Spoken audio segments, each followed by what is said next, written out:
L'exposition au château de Versailles, c'est un peu pour moi le summum de cette logique-là, c'est d'arriver à faire rentrer dans un lieu symbolique comme le château de Versailles ces corps qu'on n'a pas l'habitude de voir dans les représentations et dans ce monde-là en fait.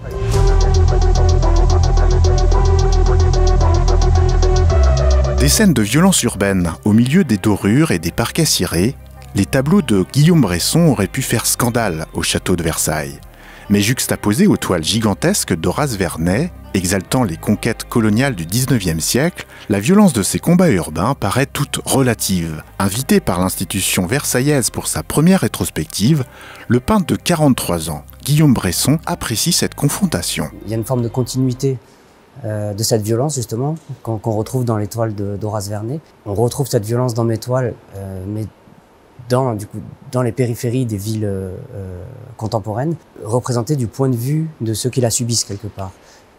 Chez Horace Vernet, on était dans une représentation des puissants, des dominants. Chez moi, on est plutôt dans une représentation du point de vue des dominés. Au final, j'ai trouvé que c'était aussi une opportunité de créer presque une généalogie de cette violence, en montrant qu'en fait, les scènes de violence que moi j'ai représentées quand j'étais plus jeune, elles venaient s'ancrer en fait dans une histoire de la violence plus grande.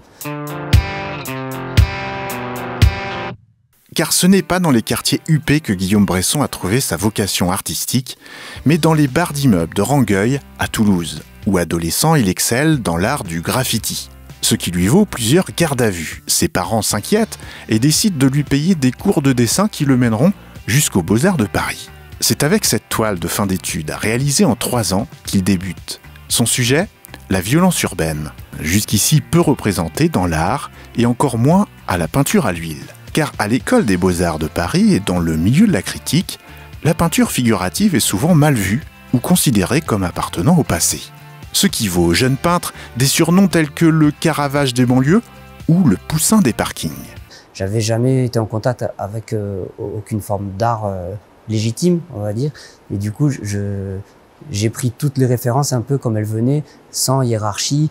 J'avais pas de bagage culturel qui me permettait de dire telle forme c'est une forme du passé et telle autre c'est une forme du présent. Pour moi tout était égal et ce qui fait que j'ai pu piocher un peu librement dans ce qui me plaisait, ce que je voyais. Cette forme de peinture en fait qui appartenait à ces peintres, elle permettait de représenter la réalité sociale que j'avais envie de représenter de la manière la plus puissante. Visuellement pour moi l'huile c'est presque une peau. Il y a des transparences, il y a des épaisseurs sur lesquelles on peut travailler. Le corps est un peu au cœur de ma pratique. Il y a ce rapport à la peau, ce rapport presque sensuel à la peinture qui est très important.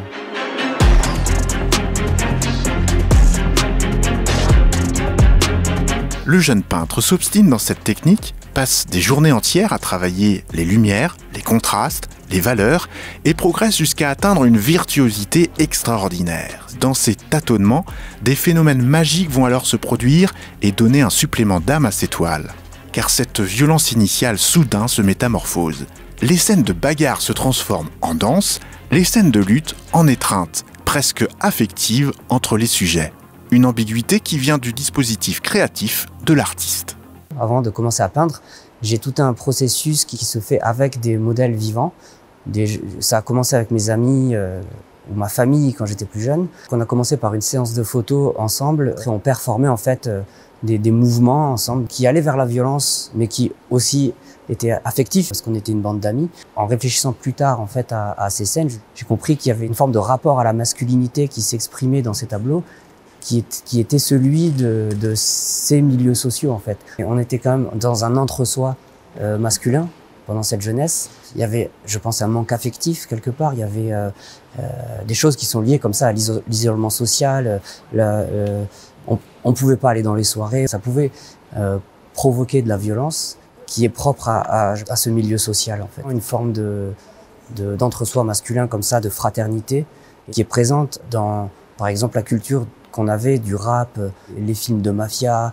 Il y a une sorte de valorisation de la violence comme ça, qui nous structurait presque, quelque part. La technique de Guillaume Bresson s'inscrit dans la trajectoire des grands maîtres. Quand ces derniers concevaient leurs tableaux à l'aide de maquettes, peuplées de personnages scénographiés et éclairés dans des décors, Guillaume Bresson conçoit aujourd'hui ses tableaux à l'aide de montages sur Photoshop. Si les maîtres anciens avaient la photo, ils l'auraient utilisée. Ça permet des choses qu'en fait, juste en dessin d'après modèle comme ça, on peut pas se permettre. Par exemple, les corps en mouvement, quelqu'un qui pose sur une jambe peut pas rester 8 heures sur une jambe avec les bras levés. La photo, ça permet de figer des mouvements très intenses, enfin très rapides aussi. Et ensuite, ça permet de stocker tout ça et de venir, grâce à l'outil numérique, découper dans les photos, recomposer, faire des calques, incruster dans des décors différents. Et tout ce travail de montage qui pouvait se faire peut-être avant avec des maquettes, moi je peux le faire sur Photoshop par photomontage.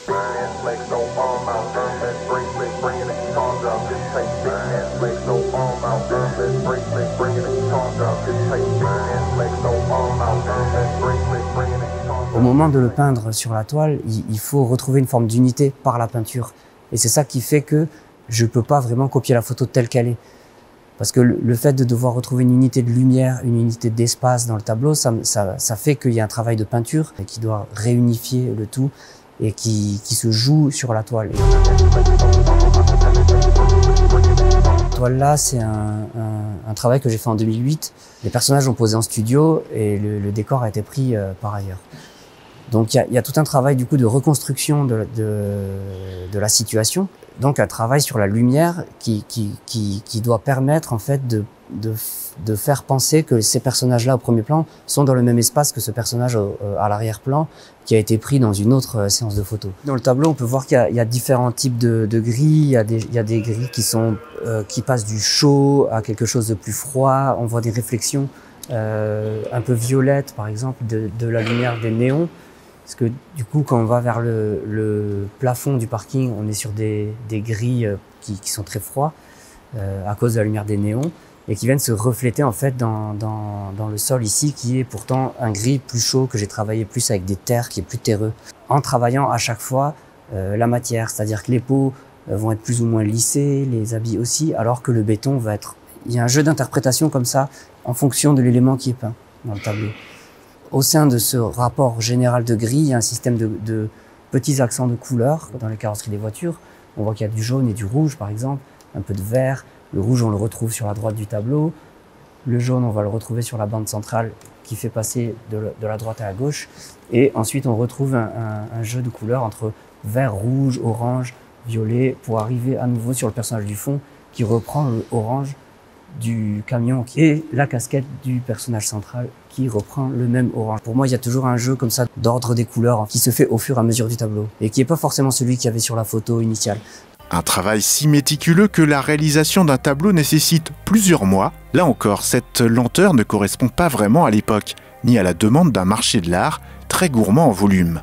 Mais Guillaume Bresson ne regrette toujours pas son choix initial à contre-courant. Ce temps long de travail, il est essentiel pour maturer le tableau. C'est-à-dire qu'il peut rester très longtemps dans l'atelier et moi je peux le regarder et je peux imaginer des choses que je dois rajouter, des choses que je dois enlever du tableau. Je suis un peu en porte-à-faux comme ça par rapport à la demande d'un marché qui voudrait qu'il y ait des dizaines et des dizaines de grands tableaux tous les ans, alors qu'en fait moi je peux en produire que 1 ou 2 ou 3 maximum chaque année. Et ça a été longtemps une sorte de stress pour moi, mais maintenant, avec le temps, je me rends compte, notamment dans cette exposition où je peux réunir tout ce que j'ai fait depuis 20 ans, je me rends compte qu'en fait, il y a quand même un corpus de travail qui est important, quoi. C'est pas rien. Et du coup, je suis très content d'avoir persisté dans cette lenteur. Ça donne quand même quelque chose qu'il n'y aurait pas si c'était des tableaux que j'avais fait en une après-midi ou en 2-3 jours.